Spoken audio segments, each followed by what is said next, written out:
I'm retiring for good. I know the process was a pretty big deal last time, so when I woke up this morning, I figured I'd just press record and let you guys know first. So it won't be long-winded. You only get one super emotional retirement essay, and I used mine up last year, so. So what are we to think of that? Doug Eldridge, sports agent extraordinaire. Does he really, really mean it, Doug? There are so many fans out there who are saying, look, you're still one of the best quarterbacks out there, even at 45. You can keep doing this for years if you wanted to. But apparently this time he means it. Do you think he really, really means it?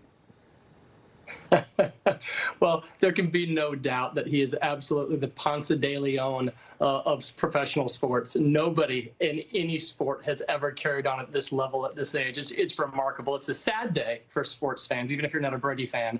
But I do think this is the final chapter on the field for Tom. I just wonder what happened between considering it and then shelving it. Obviously, there had to be ample interest on a part of a number of teams. We've heard about the Raiders and the Dolphins, even his old home, the New England Patriots, to say nothing of the Tampa Bay Buccaneers. So it wasn't as if there weren't a lot of interested teams, but maybe I'm missing something.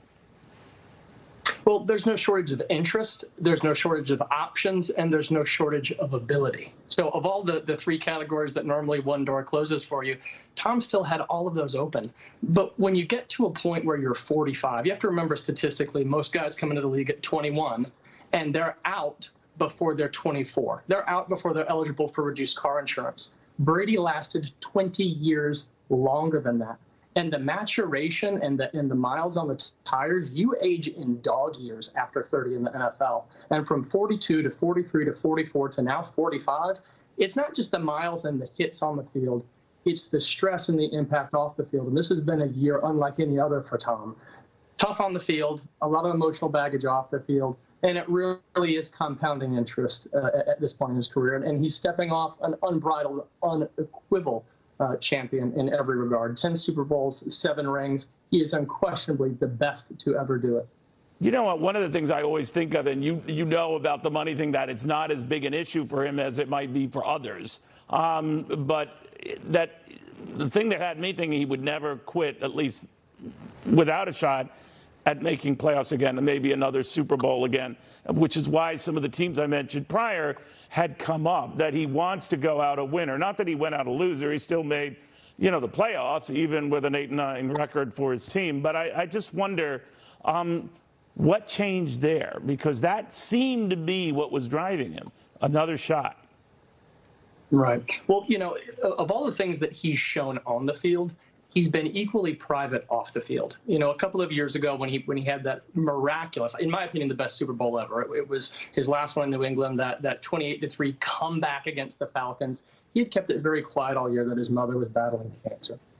Right. It was only divulged there right around the Super Bowl time, what he had been privately going through. And this year he kept it very, very quiet, which is why it was such a breaking news story, not just from the Page 6 gossip at the sports page, but the ticker at the bottom of Fox News that Tom Brady was going through a divorce, which is emotionally and personally about the most difficult battle that anybody can face.